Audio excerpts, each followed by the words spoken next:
Our first update today is about Katie Ginella from the Real Housewives of Orange County, RHOC. Right. In this video, we'll be talking about Katie's recent Instagram story session. She gave some updates on her connections with the RHOC cast, the emotional impact of, well, a certain episode and even future appearances. Okay. Now, just to set the scene, you'll remember Katie recently failed a lie detector test. Yeah, that was pretty big news. Right. And it seemed to suggest some dishonesty about her claims involving Gretchen Rossi.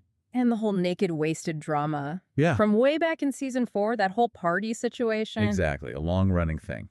And, something like a public lie detector test. So with all that going on, it's not surprising a fan basically cut to the chase during her Instagram Q&A to her directly. Are you on speaking terms with any of the housewives? So what did Katie say about her current RHOC connections? Well, she was actually quite specific. She confirmed she's still in touch with Tamra Judge. Oh, okay. Tamra. Yeah, she said, Tamra Judge and I speak, and I'm very thankful. So that sounds like a pretty strong connection still. Interesting. But then, and this sort of piqued my interest, another fan asked if any of her RHOC co-stars reached out, after all the public support she was getting. Okay. Katie's answer was just no. Wow. A flat no. Yeah. Pretty clear signal, wouldn't you say? It's certainly telling. It suggests maybe the divisions within that specific cast run pretty deep, maybe beyond just the lie detector stuff. But here's another interesting bit Katie shared. While her RHOC co-stars didn't reach out, she said some housewives from other franchises have. And she mentioned finding it very kind. Oh, that's fascinating. Beyond the alliances and, the public side of it, there's the human element, too. Yeah. Must have taken a real toll emotionally. Oh, absolutely. How did Katie describe dealing with the aftermath of that lie detector episode? She was incredibly candid, actually. It really brings to life the personal side of all this. She revealed, after that party was filmed, I cried for days. Oh, wow. Yeah. And she said every time a certain person's name was brought up, I broke down. Just really raw stuff. Tough. But she did add that she got strength from a super supportive family and great friends. And she mentioned, like a small victory, that she finally slept an entire night on Thursday night. Gosh, yeah, that tells you a lot right there. Just getting a full night's sleep. Exactly. Speaks volumes about the recovery process. So besides the emotional side, did fans ask about future stuff, like appearances? Yeah. BravoCon came up, I bet. It did, yeah. Quick update on that one. Someone asked if she'd be there. Her answer was simple, I'll be there. Okay. Yeah. So confirmation for BravoCon. That gives fans something concrete, I suppose. Yeah, a tangible future point for people following her story, looking for what's next for her in the whole Bravo world. So ultimately, I think Katie's whole experience here really illuminates that double-edged sword of reality TV fame. How so? Well, the intense public scrutiny can be incredibly isolating, right? But it also, kind of paradoxically, seems to create this shared veteran status among cast members from different shows. I see, like a unique club. Exactly. And that can form a support network that might actually be stronger than some of their original on-screen bonds. It's sort of a fascinating redefinition of family within that Bravo universe.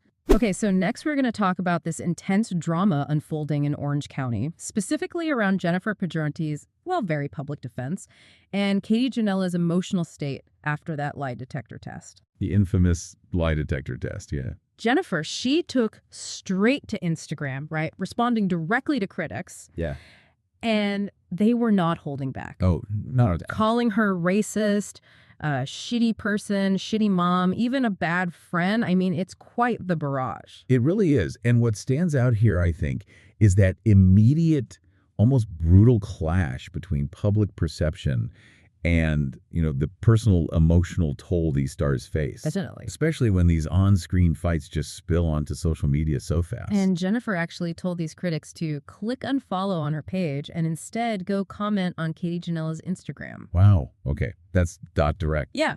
And Jennifer maintains, for her part, that she tried with Katie. She feels good about how she handled the friendship, believing everything I said is exactly my truth. And she wasn't done. She threw this really pointed jab at a long-running thirsty housewife who would love to hear all of this, clearly aimed at Tamra Judge. Oh, definitely Tamra. Yeah. And Tamra, well, she reacted pretty quickly, commenting publicly about being dragged into this. She said, not a long-running thirsty housewife, and basically just, how did I get dragged into this? You could almost hear her saying it. Right. And Jennifer even doubled down in writing, encouraging people to message Katie, calling Jennifer a racist, lying, shitty friend. She even said, you think I'm racist, disgusting? Please unfollow me. Tell Bravo to fire me. Whoa. And then added something about running a race PR campaign. And on the flip side, you have Katie Ginella talking about her profound emotional distress, saying she rotted in bed for a few weeks after what she called the shocking lie detector ambush. That sounds awful. Yeah, feeling completely gutted after that Persian New Year party where she says everything kind of shifted. And despite the test results, Katie insists she told the truth. Right. She said she can lay my head at night knowing I told the truth. Exactly. It's such a contrast, isn't it? And interestingly, Emily Simpson had a different take on the lie detector. Oh, yeah. What did she say? She basically said the polygraph actually was necessary to bring conclusions on things. You know, after all the back and forth, the yes, you did, no, I didn't arguments. Okay, so practical viewpoint, maybe. Kind of. But Katie, she wanted to clear up what she sees as a big misconception about herself. She pushed back on being seen as a plotter and a planner or someone spreading a web of lies. Right. She flat out said she doesn't think she's capable of that, which, you know, depicts her trying to separate her actions on the show from her actual character. Okay, next update we have about the core allegations themselves and the scrutiny now on the lie detector test's credibility. This whole thing seems to hinge on Gretchen Rossi supposedly telling Katie Ginella about Tamra Judge roofieing her way back when. Right, and what's fascinating here is Gretchen Rossi just directly clapping back at Teddi Mellencamp, who claimed Gretchen started it all with Katie. Exactly. Gretchen flatly said, not true. I never told Katie that. Yeah. And she insists the only person who is changing their story is Katie. She even accused Katie of claiming she never told Kiki this fake story, and then I find out she actually did. It's this, like, intricate web of accusations. Really shows the shifting sands of truth in these reality shows. It's a lot of he said, she said, layers of blame. And just to remind everyone, this goes back to that infamous naked wasted incident with Tamra and Gretchen from 2008. Right, which was unsettling for a lot of fans even back then. Yeah, it sparked years of accusations about consent, manipulation. It's foundational to their whole fractured history. And now it's back. Tamra's claim is that Katie told Kiki Monique, the podcaster, that Gretchen told her, Katie, that Tamra roofied her that night. So the story's bounced around quite a bit. A lot. And Katie, meanwhile, is calling out Jennifer Pedranti for refusing to back up her Gretchen story about the roofie and the alleged hospitalization. Right. Katie was clearly frustrated, asking Jennifer, why would you want to see me get annihilated? Why wouldn't you just say, hey, Gretchen, I think you did slip up and say that? She also claimed that Jen, Matt Ginella, Ryan Boyajian, Slade Smiley, Gretchen herself, they were all talking about how fucked up it was and that Jen should have remembered. Which directly challenges Jen's version. Completely. And Jen's counter explanation is that Gretchen did not tell me that she went to the hospital. Okay. She says Gretchen only told her she was so sick that she felt like she could have gone.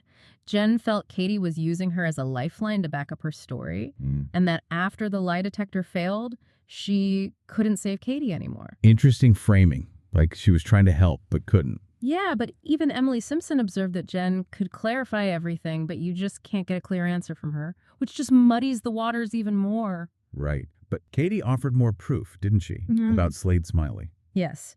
She talked about Slade making frantic calls and sending 911 texts to her husband, Matt Ginella, trying to stop Katie from repeating the story. Wow. And Katie says Matt doesn't even speak to Slade anymore because of it. But here's where the whole thing just takes a massive turn. Okay, the big one. The bombshell about the lie detector test's credibility. This could potentially unravel everything. Katie shared an H3 podcast clip. It features YouTuber Ludwig's expose of the polygraph examiner they used, John Grogan. Oh, wow. Okay, what did it say? Ludwig claimed Grogan admitted that a polygraph test is very slow, very boring. A lot of the time it's inconclusive. And maybe most importantly, it's never an outright lie. So ambiguous at best. Worse, Grogan allegedly offered to manipulate the results for entertainment purposes. Well, Seriously. Yeah, suggesting Ludwig could, like, tap me on the foot. That'll let me know that should be a lie. Oh my God. If that's true, connecting that to the bigger picture, this whole narrative, all the emotional fallout we just talked about, Yeah. it's all based on a test that's now being questioned for its basic integrity. Yeah. And possibly manipulation. Exactly. That raises a huge question. Yeah. What even is the truth when the supposed arbiter of truth is compromised like that? Okay, next update we have about Porsha Williams' high-stakes divorce from Simon Guobadia. We're shifting gears now from personal drama to some serious financial battles. Over in Atlanta, Porsha's divorce is revealing some, well, truly eye-watering figures and complex legal stuff. Yeah, and what's fascinating here is seeing that intersection of really personal relationships and these complex legal documents, Yeah. especially when public figures have such dynamic careers, Yeah. financially speaking. Right. Porsha's divorce from Simon Guobadia is taking a heated legal turn. Simon's court docs, filed back in July, claim Porsha allegedly earned, get this, $8,000 to $9 billion in 2024 alone. 8 to 9 million in 1 year. That's staggering. It is. And that huge income figure, it's central to Simon's whole effort to overturn their prenup. Exactly. His main argument is that the prenup was negotiated back in November 2022. And at that time, Porsha wasn't on The Real Housewives of Atlanta or Dish Nation. Right. She was off the shows then. So he claims her return to RHOA, part of her overall scripted talent deal signed with NBC Universal, was a material fact that should have been disclosed. Oh, okay. He's arguing it would have changed the terms he agreed to. It's a pretty significant legal angle trying to redefine what needed to be disclosed financially. And there's more, right? He's also accusing her of breaking a confidentiality clause. Yes. Simon also accuses Porsha of violating a specific clause in their prenup by discussing him and his finances on RHOA and in press interviews. So another layer of legal complexity in an already messy split. And Porsha, obviously, is pushing back. She supports the original prenup terms. Right. A judge hasn't ruled yet, so the financial outcome here is still very much undecided. But this whole thing makes you think about transparency, doesn't it? Definitely. Or maybe the lack of it in personal and professional finances, and how that impacts legal agreements, especially for people living so much in the public eye. It's a crucial point. Okay, next update we have about a different kind of reveal, this one from the Vanderpump Rules universe. Scheana Shay is addressing those hypocrisy claims and giving some really candid updates on her relationships. Ah, yes, Scheana. So she's been responding to pretty strong accusations, right? That she was hypocritical for supposedly hiding her husband Brock Davies' affair during Vanderpump Rules season 11. Well, at the same time, she was really pushing Ariana Madix to talk about Tom Sandoval's cheating, created a perceived double standard. Yeah, I saw that criticism online. And Scheana explained her choice, saying she was in survival mode dealing with Brock's affair. She said she needed time to process it herself. Right.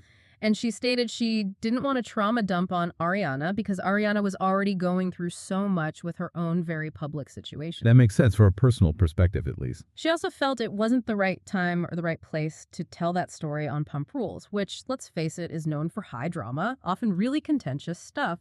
She even suggested a show like The Valley, which she says focuses on more family postpartum mental health, might have felt like a safer space for something that vulnerable. Interesting distinction. And as for joining The Valley, she said she would if it's the right fit, and made a point to say her friends on that show are legitimate friends from before there ever was The Valley. Right. Emphasizing the pre-existing relationship. And her honesty didn't stop there, did it? She talked about Lisa Vanderpump, too. Yeah, that was pretty revealing.